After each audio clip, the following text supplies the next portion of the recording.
Magandang araw sa ating lahat, lalo na sa ating mahal na overseas Filipino workers sa iba't ibang panig ng mundo.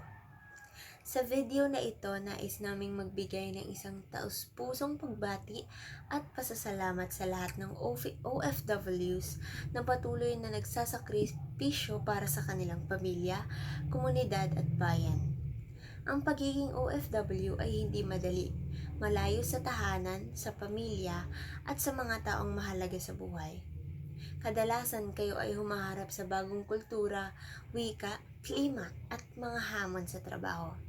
Sa kabila ng lahat ng ito, patuloy kayong tumatayo ng matatag. Ang inyong sipag, tiyaga, at determinasyon ay patunay ng lakas ng loob at puso ng isang Pilipino. Kayo ay hindi lamang manggagawa ng ibang bansa, kayo ay ang mga kinatawan ng ating bayan.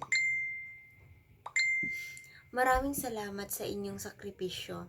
Salamat sa bawat oras ng inyong inilaan sa trabaho.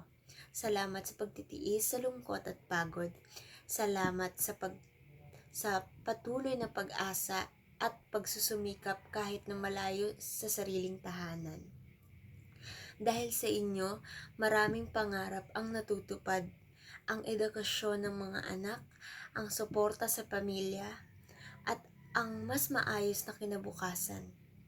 Malaki ang naiambag ninyo hindi lamang sa inyong pamilya, kundi pati sa ekonomiya at dangal ng Pilipinas.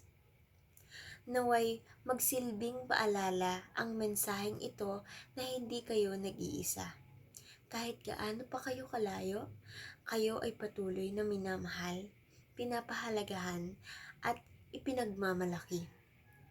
Sa mga panahong nakakaramdam ng pangungulila o panghihina, alalahanin na ang inyong sakripisyo ay may saysay.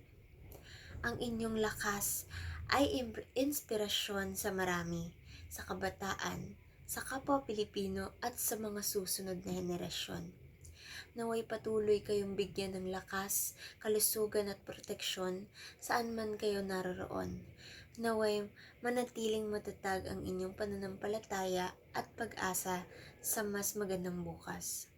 Hangad namin ang kaligtasan ng bawat OFW at ang araw-araw na muling na makakapiling ang mga mahal sa buhay. Muli, sa aming puso, maraming salamat sa inyo. Kayo ang aming bayani. Mabuhay ang overseas Filipino workers. Mabuhay ang Pilipino.